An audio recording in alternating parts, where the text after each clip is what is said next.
Les essentiels du sport, deuxième intervention toujours depuis le BNB avec Benoît Soulard qui est vraiment passionné par la course et c'est pour ça qu'il est ravi de rencontrer à la fois Rémi Le Brunier pour le Run Archery et puis Baptiste Blussot pour la boutique Running et parce qu'effectivement en matière d'équipement c'est le top du top. Tu n'as jamais eu encore l'occasion d'y aller au Tech? Pas chez lui mais je suis client en Running Conseil, notamment lorsque j'étais sur Alençon auparavant et comme tout bon sportif il faut être bien équipé. C'est ça. Et l'avantage de Running Conseil, c'est qu'on a souvent un intervenant qui est lui-même déjà pratiquant et surtout de très bons conseils par rapport à la morphologie, c'est très important, même s'il peut y avoir de très bonnes chaussures, mais elles ne sont pas toutes adaptées à tout type de morphologie. Exactement. Alors Baptiste, justement, essaie de nous faire une description de ta boutique. Quand on ouvre la porte, qu'est-ce qu'on découvre? Alors déjà, ce qui est bien de relater, c'est qu'on est obligé de se figer sur la personne et regarder quel est son profil, quelles sont ses attentes également. Dans toutes les boutiques spécialisées, quand vous passez la porte, en fait, on est là pour avoir un conseil. Quoi qu'il arrive. Vous repartirez pas avec la plus belle chaussure, mais avec celle qui vous correspond. Ça, c'est essentiel à bien comprendre.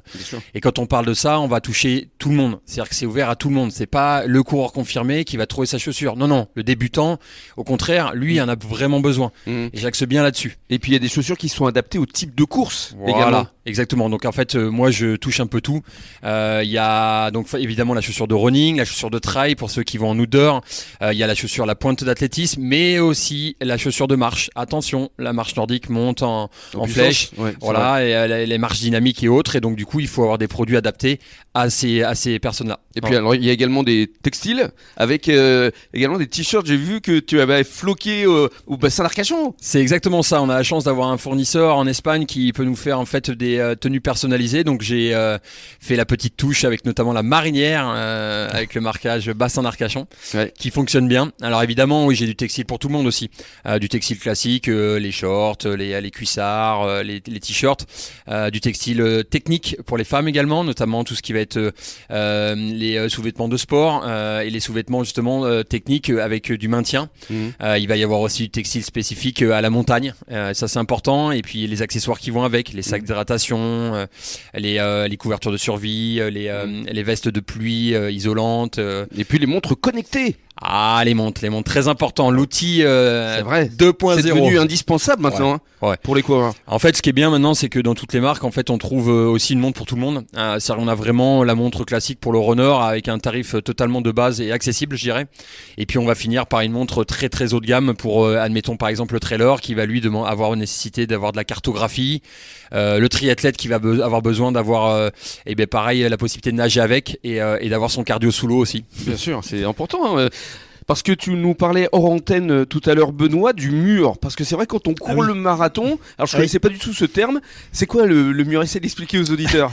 Alors le mur, c'est la partie délicate du marathon qui est souvent entre le 30e et le 35e kilomètre. Le marathon, c'est une course d'endurance qui nécessite non pas d'être rapide, mais d'avoir un rythme très constant. C'est pour ça qu'il est très important en amont de s'entraîner régulièrement. D'avoir des bonnes foulées. Et de bien se connaître. Et le mur, ça intervient, c'est parce que physiquement, on a une faiblesse, soit on est parti trop vite, justement, parce qu'on avait beaucoup d'énergie et notre sentiment du moment, c'était finalement qu'on était bien parti.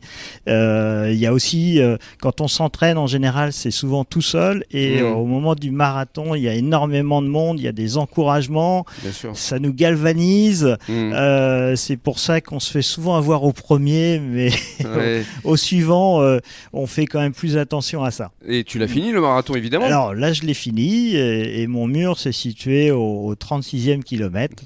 C'est ça. Mais c'était un mur léger puisque... D'où l'expression, on va dans le mur. On va dans le mur, voilà, exactement. Alors Baptiste, parle-nous justement de tes ambassadeurs. Oui, alors je fais des partenariats avec des clubs locaux, évidemment, tout type de clubs d'ailleurs, de la marche nordique en passant par athlétisme et évidemment aussi les petits assauts de running. J'avais notamment au Marathon de Paris un coureur que j'aide comme je peux, qui s'appelle Jason Pointeau, qui a performé. Qui a bien fini, c'est un coureur du bassin. Exactement, coureur du bassin. Il est à l'UAGM. Exactement, licencié à l'UAGM et puis du coup, c'était son premier. Il est entraîneur aussi justement à l'UAGM et ça lui permet de retranscrire ses impressions et puis de donner des précieux conseils à tous ses athlètes. Bien sûr. Et restez avec nous dans quelques minutes, on va continuer à parler donc de running, de run archery avec les prochaines compétitions à venir. À tout de suite.